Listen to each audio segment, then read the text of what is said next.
Hey everybody, we're back. Another episode of the Challenge to Triumph show, and I'm here with a special guest. He is perfect for this show because he is Mr. Motivation. Every Monday on Facebook, you're guaranteed to see him pop in your newsfeed for Motivation Monday. So I always look forward to that. He gets me pumped up. The first time I met my next guest, I definitely connected with him right away. He's a very open guy. He's not closed off. He believes in, he doesn't believe in so much competition. He believes in more cooperation and collaboration, which I really appreciate and respect out of him because sometimes in our industry there tends to be some competition. His name is Rahz Slaughter. How you doing, buddy? Welcome to the show. Greg, man, thank you, man. I appreciate being here. Looking forward to sharing some motivation, inspiration, and more importantly, just being real and raw. And that's what Rahz is all about, and that's what the show is all about. So I really appreciate you coming on, Rahz. We're going to dive in.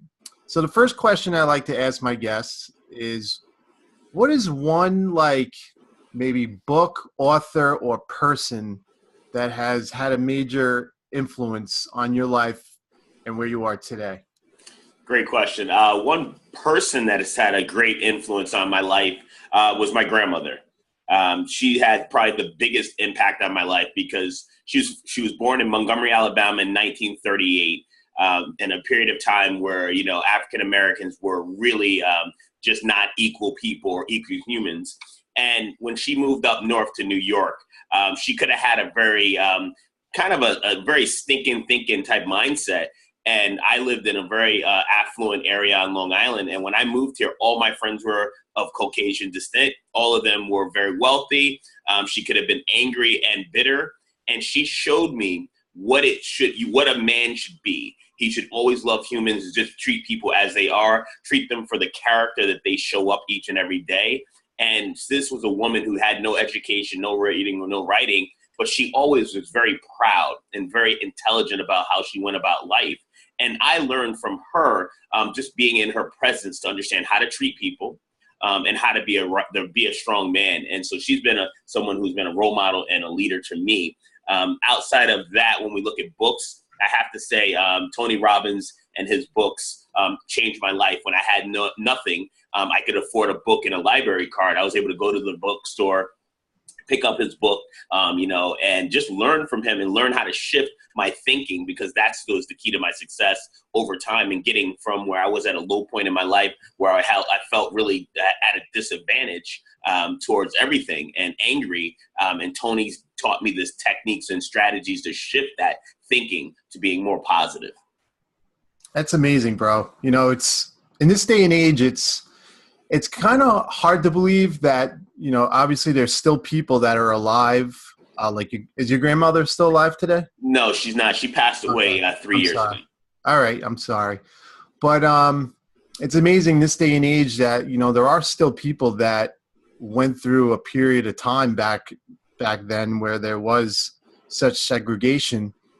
And now everyone's on an equal playing field, even though there still is, racism in the world, but we are on an equal playing field. And the fact that your grandmother taught you that the way you portray yourself is what you're going to attract.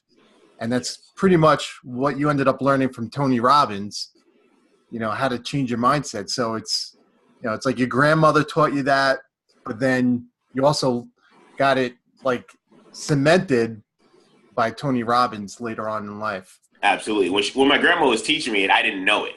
That's the thing. I was unconsciously incompetent to what I was learning, and then consciously learning through Tony.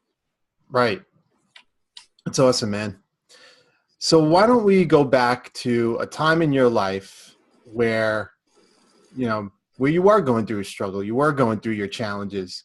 So take us back to some of the hardest times of your life and what that was like. Sure.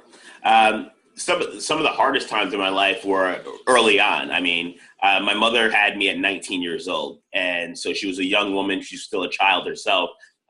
decided to move upstate to Utica, New York, and didn't have my father in her life, and really was struggling, not only financially, but struggling to be a good parent. Many nights I stayed, I remember when she would go out and leave me at home alone.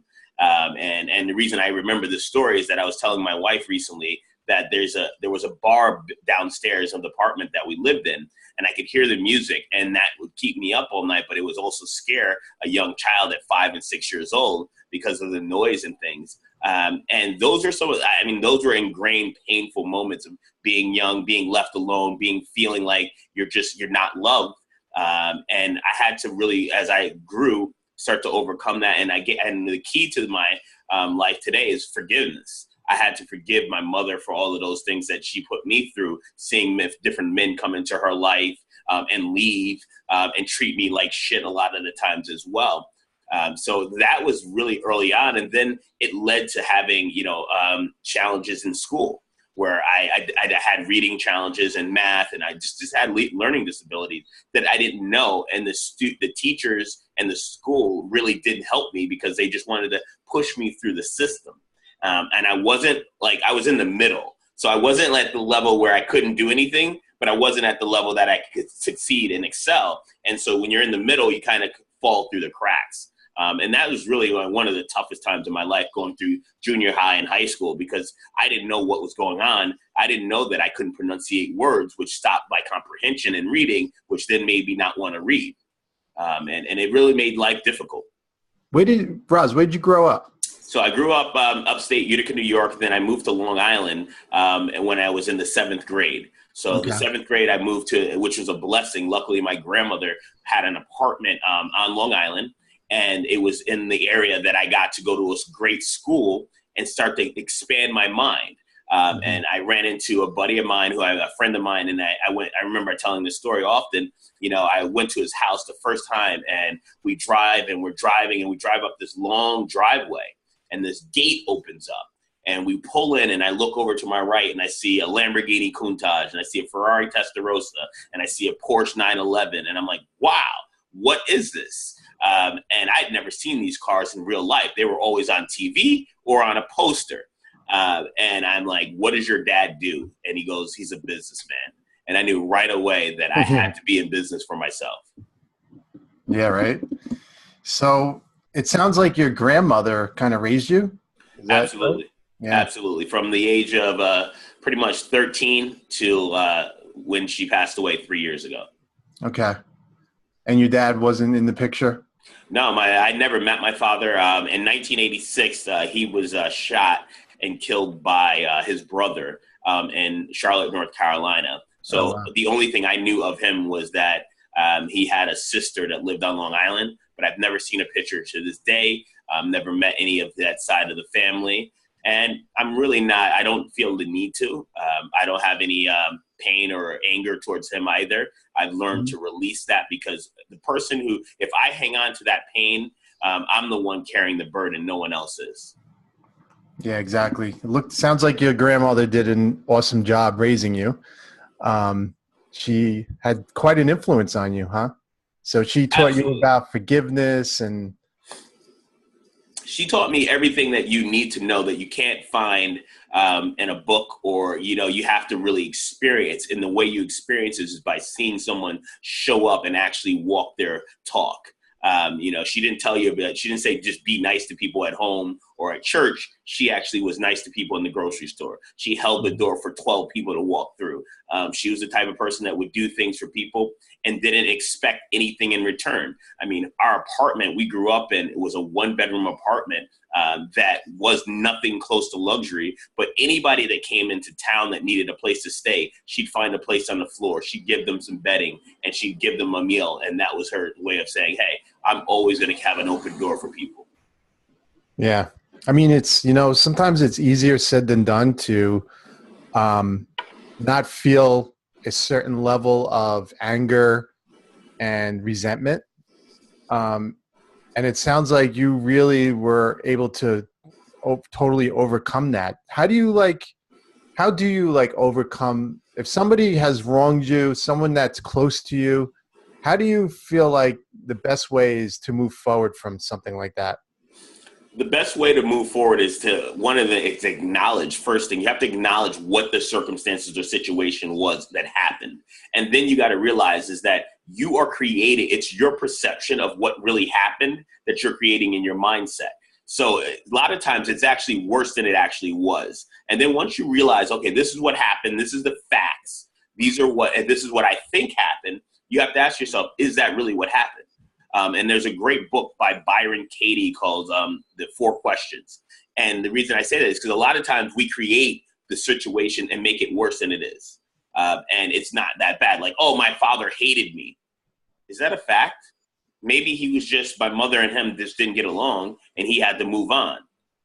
So once I was able to see that, I was like, all right, this makes things, everybody, anything in my life, any situation, I'm able to really release it because I recognize right away that if I carry that luggage, it's only me being pulled down. And most of the time when I release it, it goes away and I can just go about my life. Yeah, it's kind of like you never walk in someone else's shoes, so you have to compartmentalize the situation. Yes. So you're in high school, I guess at this point, you're trying to figure out who you are, find yourself. So what happens like after high school with Rahz? I'll tell you, I mean, one of the catalyst to where I am today was a coach. A wrestling coach saw something in me I didn't see in myself. Mm-hmm. And I wanted to play basketball like all young kids. They want to be like Michael Jordan and Magic Johnson. But I'm 5'2". So that was not going to be the process of success. I started wrestling, did really well. First Spud Webb was what, 5'4"? He was 5'4", but he was an anomaly. But so I started wrestling, fell in love with the sport, and it just really allowed me to learn a lot more things about life and about myself and about leadership and character.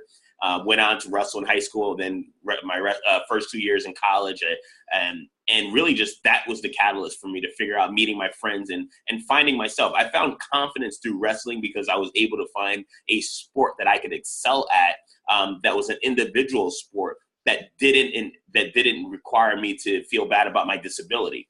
I was born with my right leg shorter than the other. I have no quadricep or hamstring on my right leg, so I limp every day. And other sports, I would feel like I had a disadvantage because of this disability. And this sport, wrestling, allowed me to take a disability and turn it into an ability.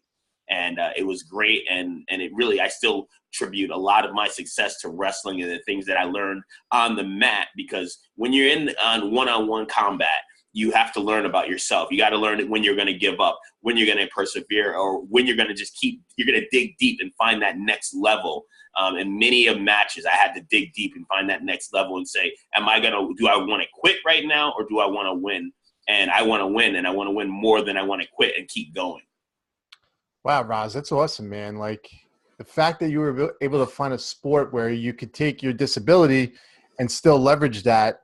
And I've never wrestled before, but I know a lot of it has to do with getting leverage on your opponent.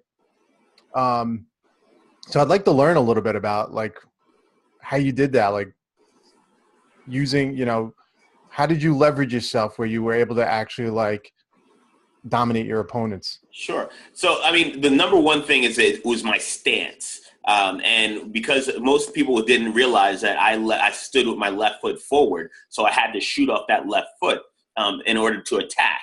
But I could switch. Being an athlete, I was very nimble, so I would switch up a lot, and they wouldn't know. I was very strong, started working out at pretty much in the 10th grade, started to do a ton of pull-ups, push-ups every single day. I developed a work ethic that was second to none. I believe that if you were going to wrestle and beat me, you'd have to outwork me. You'd have to be stronger than me. So every day, 365 days, when I started wrestling, there was not a day that I took off. And I just really leveraged the fact that I was stronger. And because of my right leg being a smaller, no quad or hamstring, it also gave me about 8-pound lighter than my opponents. But I had the strength of a 125, 130 pounder when I was wrestling at the upper body. Yeah, and 112 and 119 in high school. So this really helped And then when I went on to college, it balanced out a lot because the competition becomes a lot better. But I was still able to utilize, certain things that I had developed because people would automatically look at my disability and think, oh, I'm going to shoot on that leg. And they would grab my right leg, and they didn't realize that my right arm was going to whizzer down and break their neck. So it was kind of fun to see. Like, I'd almost give it out there as like bait. Yeah, that's dangerous. That's great, man. So, all right. So you find yourself, you got a coach, you're getting confidence now with yourself. You're probably around other athletes, getting confident, respect. So what happens next in the life of Rahz? Sure. I mean, the next step was just really, I had to make a decision. And this was I going to finish college? Or was I going to go on and start a business? And I at this point, I was struggling a little bit in college. This is going into my junior year, summer of my junior year. And I said, wow, the coaches were supposed to give me money, and they found a loophole, and I didn't get the money, and I'd incurred 2 years of student debt. And at that point, coming from a very humble beginnings, I'd never had debt. And it scared the crap out of me to think that I'd already incurred $60,000 in college debt in 2 years. I did the math really quickly. I'm like, I'm going to be over 120,000 done, maybe more. I don't know how I'm ever going to pay this. I'm not going back. And I just decided to drop out of college and start working because I had to take care of my grandma at the time. She didn't have an income. And so trying to balance, work and student athlete and school was very tough. There are a lot of amazing people who've been able to do it. I wasn't one of them. So I went on, started a business. That business did well for a few years. It was in the recycled paper business and export. Strange business. Learned it just basically because a friend of mine, his father was doing really well. And I learned from Tony Robbins. If you want to be successful, you got to model things that people are successful at doing. They had a great house. They had a great life. I started to do that with my friend. 9/11 happened, and that business crashed and burned. It was literally overnight. I was out of business and I was in debt again. I was like, okay, what do I do? The only thing I had done consistently was work out. And I knew my way around the gym like it was the back of my hand. I said, I'm going to go be a personal trainer. I went to the gym that my buddy was at. I said, can I get a job here? They looked at me and said, you're not blonde hair, blue eyes, 6'2". You're not going to get a job here. I have a job at the front desk. I looked at him and said, you know what? I'll take it.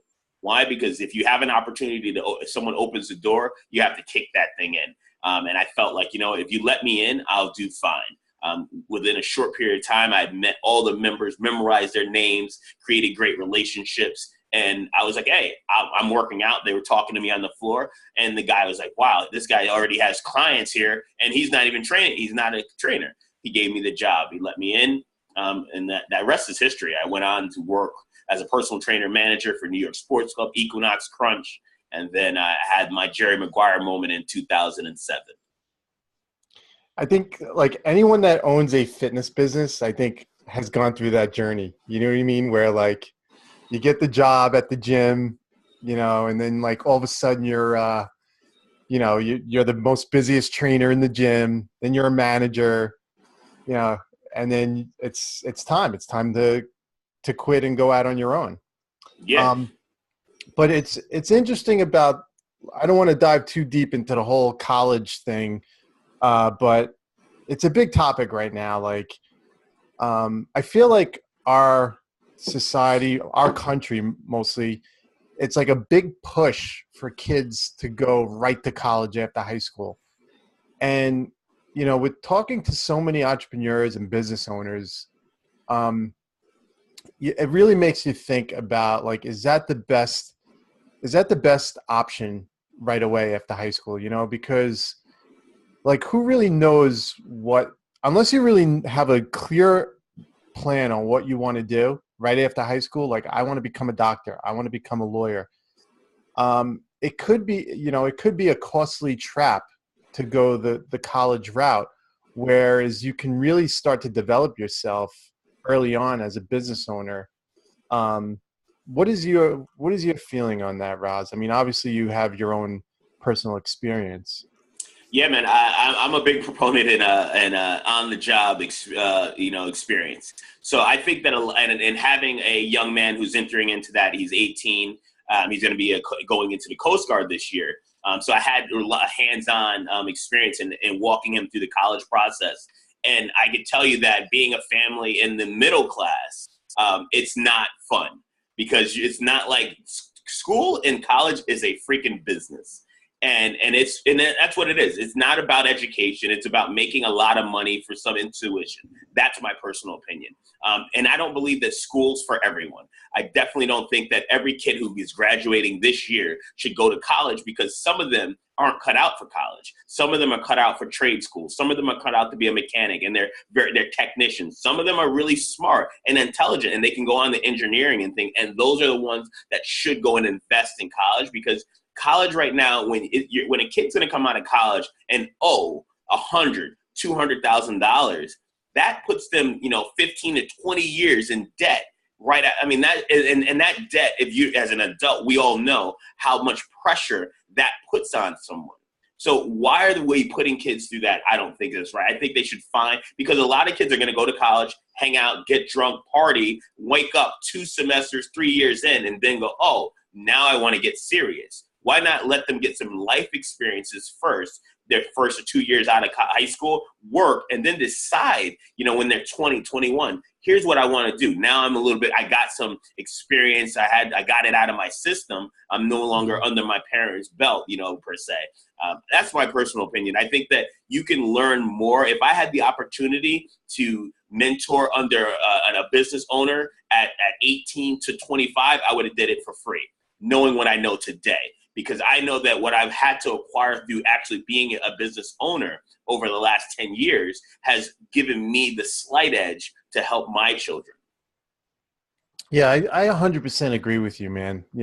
I feel like 18 years old, you need more time to figure out what you want to do if you really want to invest that much into college. I went right to college, but my main goal for going to college was to play football. I went there to play football. Right. I went there to wrestle. Of course, you want to get the degree, a college degree, because it sounds good, it looks good. But let's face it, a bachelor's degree, it's not a guaranteed home run as far as your career. I mean, not anymore. Yeah, I mean, you could get a bachelor's degree in one area, one focus, and do something completely different when you're out of college. So I 100% agree with you, but that's not what this podcast is about. But sometimes I like to dive into these hot topics. So, all right. So now you proved yourself as the elite trainer. You realize it's time, I got to do this on my own. I'm an entrepreneur at heart. I've read all the Tony Robbins books. I'm obviously excelling and really good at what I do. So how do you actually start a business from scratch? Beautiful. Great question. It starts with just you got to find out what it is that you do different than everybody else. And I knew that pretty much right away when I was going to leave Equinox. I said, what makes me unique as a coach? And I knew that I had the ability to create greatness in people through motivation.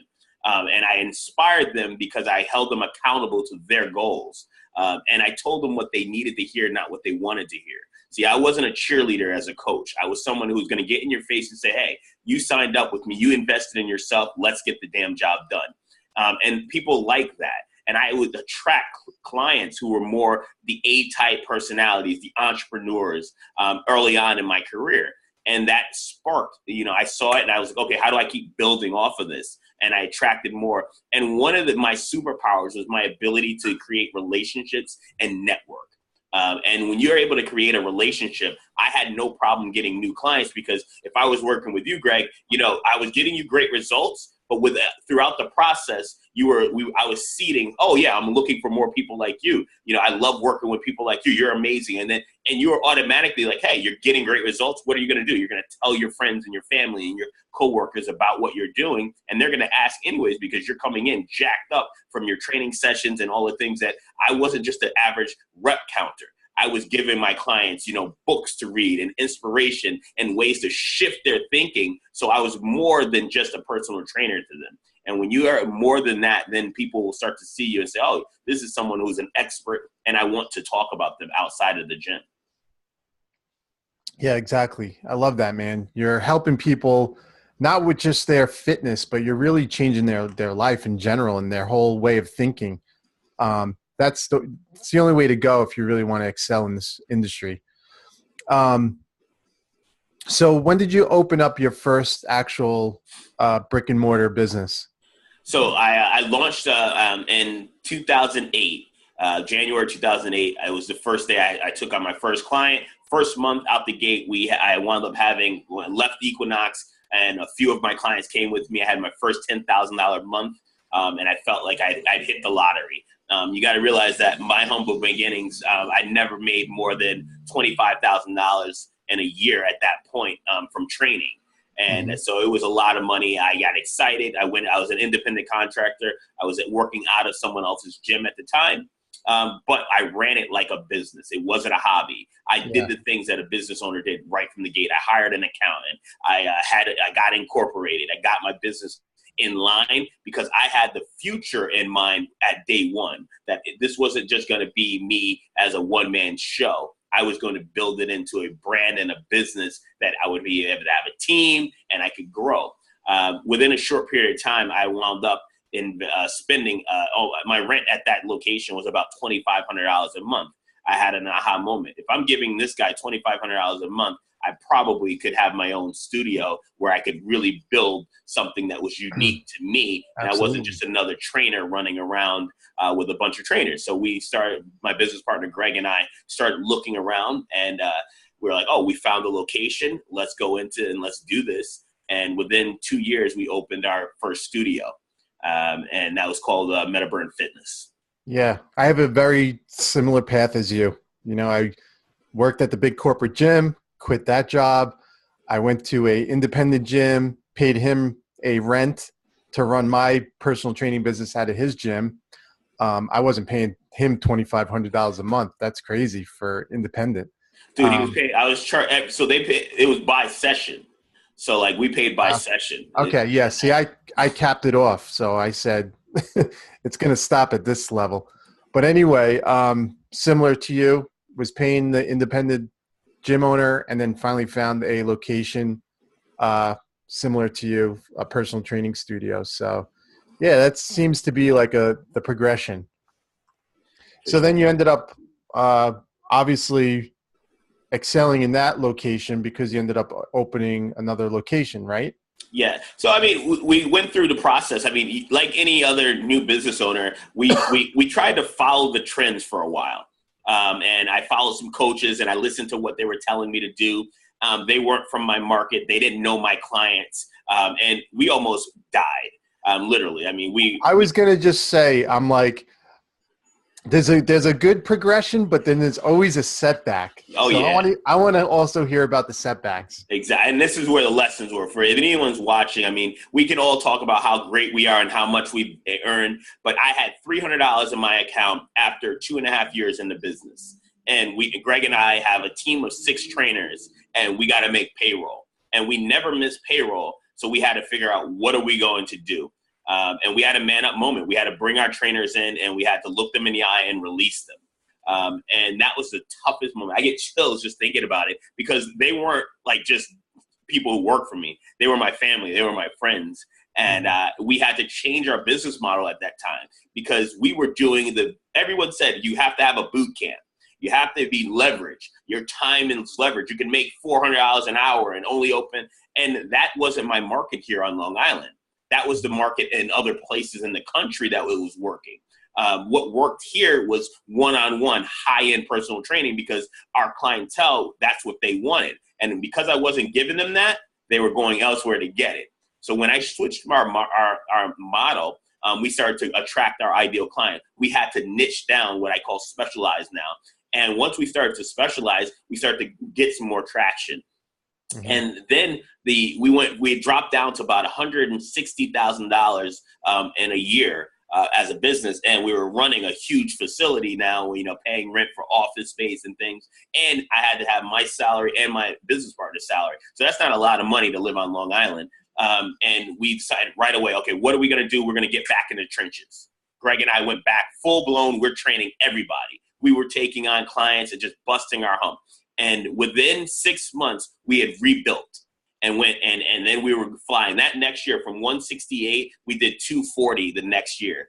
And we were like, okay, now we're moving and we're doing what's right. And then we brought on our team. We started building our team from the bottom up.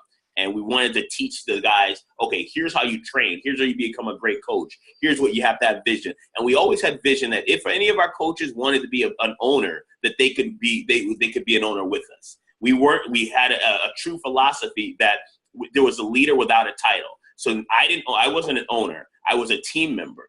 And that was crucial to the environment and the culture that we were brewing.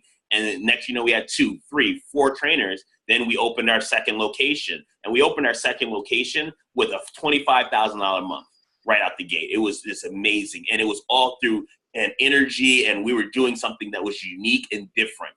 And we still currently have 2 locations. We opened the third location and closed that third location recently due to the fact that it didn't fit the brand that we were a part of and a bad business partner.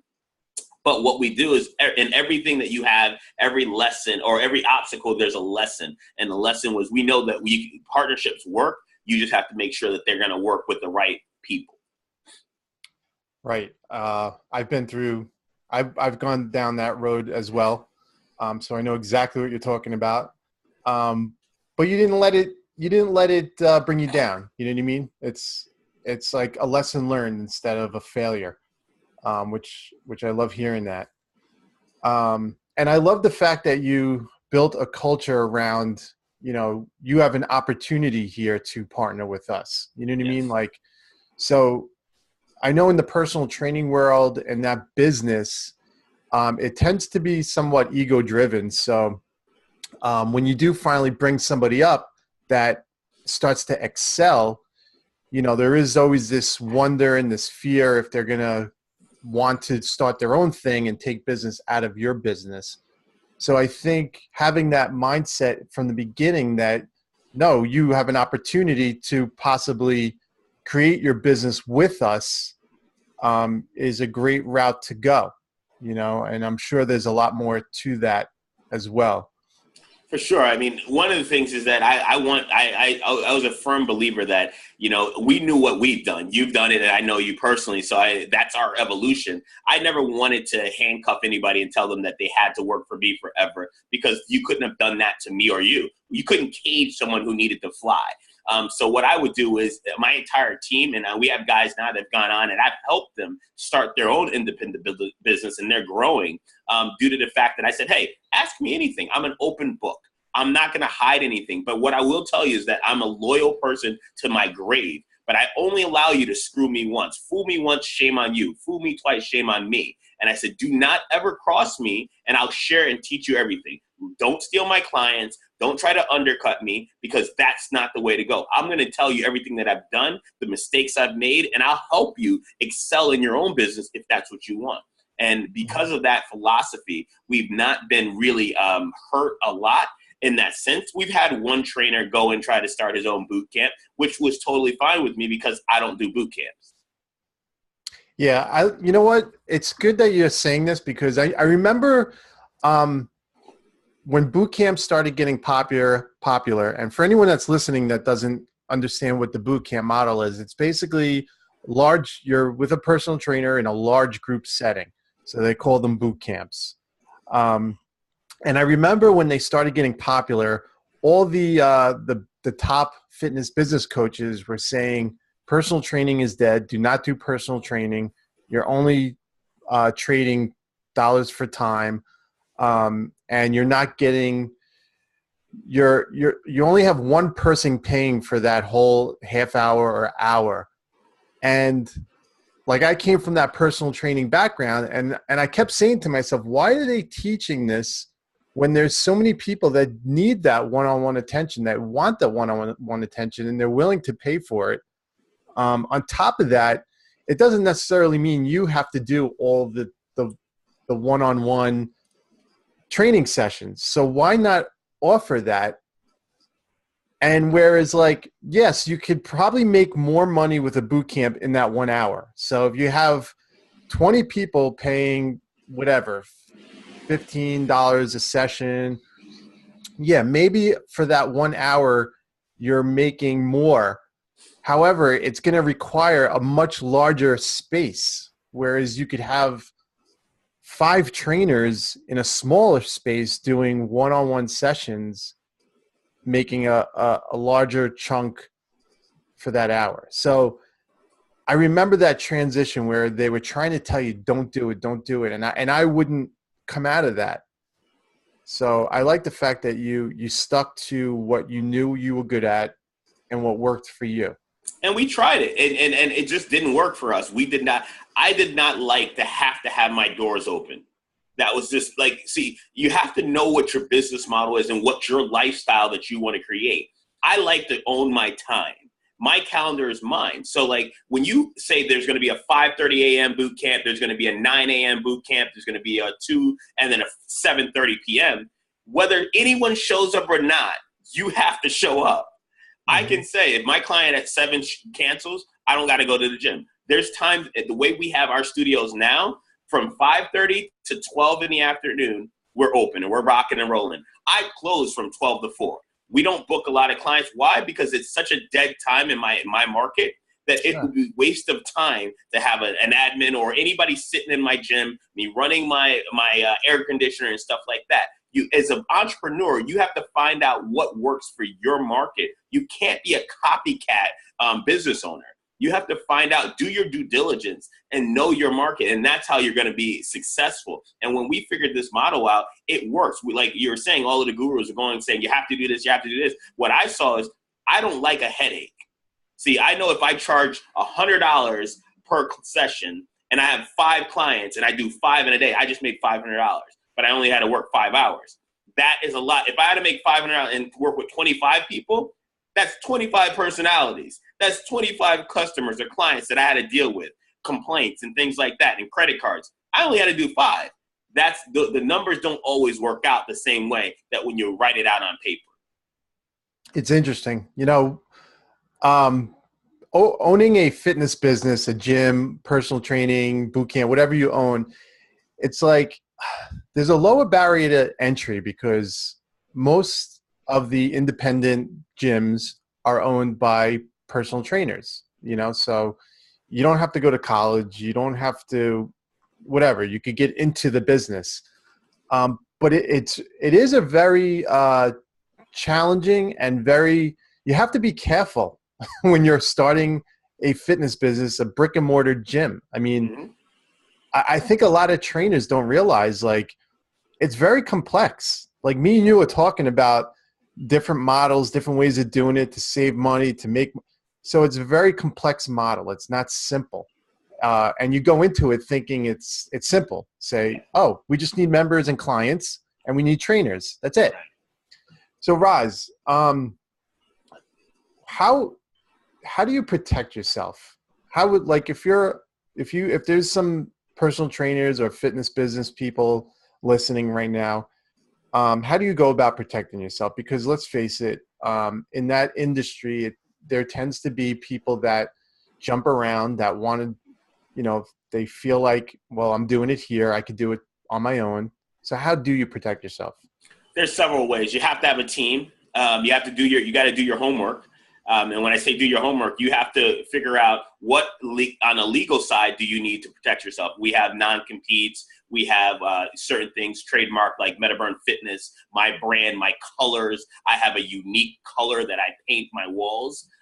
So there's things that are proprietary to us. We've also had any of my nutritional programs have had my lawyer actually draw up documentation. So if a trainer stole my meal plans or what we call our elimination process, we can go after them for a certain amount of money that would basically allow me to say, hey, he stole this. He's using it now. Does that really hold up though? Truth be told, I don't. Yeah. Now, I don't know because I've never had anyone actually do it. What I could say, though, is that I was willing to invest in my business to protect it. And like I said, I start my business out with relationships. I learned a long time ago, hire slow, fire fast. So I go through a long courting process before I bring someone on. I hire on character, not on looks, not on their certifications, not if they have PRs of 300 deadlifts or whatever. What I hire on is, would I have a beer with them? Would I bring them home to meet my grandmother? That's my litmus test. You know, so like I really believe, and it's you and I are friends because of character, your character, who you are, what you've gone through. I don't just connect with people and spend time with them if they're not good people. And bad people don't stay in my environment very long. So if you're an entrepreneur out there, make sure you're not hiring out of necessity. If you have to go and wake up at 5 a.m. and train at 5 a.m., get up and do it until you can find someone that you know you can trust. Otherwise, you're putting your life and your business at risk. And here's what I can tell you. There is no perfect plan. You've been burnt. I've been burnt. And you just have to be willing to keep persevering and getting up after every time you get knocked down. Yeah, well said. And even though you might have people that, you know, you do want to spend your time with and you think everything's great, things could happen. So you still have to, you know, protect yourself and have, you know, an exit plan as well. Absolutely. I didn't want to go too much into the whole fitness business thing, but I know there'll probably be a lot of fitness people listening. So this was like really great stuff, Rahz. And so why don't we end off with talking about like exactly what you're doing right now, how people could connect with you, stay in touch with you, follow you, because I would highly recommend following Rahz because he's a ball of energy and motivation. And there's days where I'm like dragging and I'll see him on Facebook and I'm like, man, I got to have what he's drinking. Sure. Well, right now what I'm doing is just doing what I always have been doing. I love what I do, you know, working with people, helping them create the best version of themselves. And I have a couple different vehicles that we do that through my personal training here on Long Island. I'm excited to be doing a new project down in Palm City, Florida, where this is the first that actually is sharing a lot of this, but I will be opening up a new location down there and documenting that entire process on my blog, fitnessbusinessmastery.com. It's where I actually help other entrepreneurs, fitness professionals, really just get the mindset necessary in order to be successful in this crazy game we call the fitness industry. I want to see more personal trainers and fitness entrepreneurs succeed and not have to close their doors or they not have to get sucked into the hype, and understand that this is a real industry. And if you want to build a real business, you're going to have to know the foundation and the principles to do so. It is not about buying a course or, you know, following a guru and saying, oh yeah, I'm going to do what he does, or ripping someone off completely and trying to do what they do. It's about learning the skill sets necessary to grow year by year into creating the business that you love that's profitable. And that's all the philosophy behind the 1 Hour Trainer, which is also my book called The 1 Hour Trainer, a 90-day roadmap to creating a business that you love that doesn't get you burnt out, bitter, and broke. Love it. So I'll have all of your contact and links and stuff in the show notes, in the blog and so forth, so people can just click and follow you and find you. Rahz, always a pleasure and great catching up with you. This was a really, really good episode. Thanks for coming on, man. Greg, man, thank you for having me, man. Like I said, I truly think you're an awesome guy as well. I know your story. I'm looking forward to seeing what you're going to be doing in the next chapter of your life. And I think that anybody who's listening to this podcast, they're listening to the right man, because not only have you done it, but you're a guy of character and you walk the talk, buddy. So thank you very much for having me as a guest. Appreciate it, bud.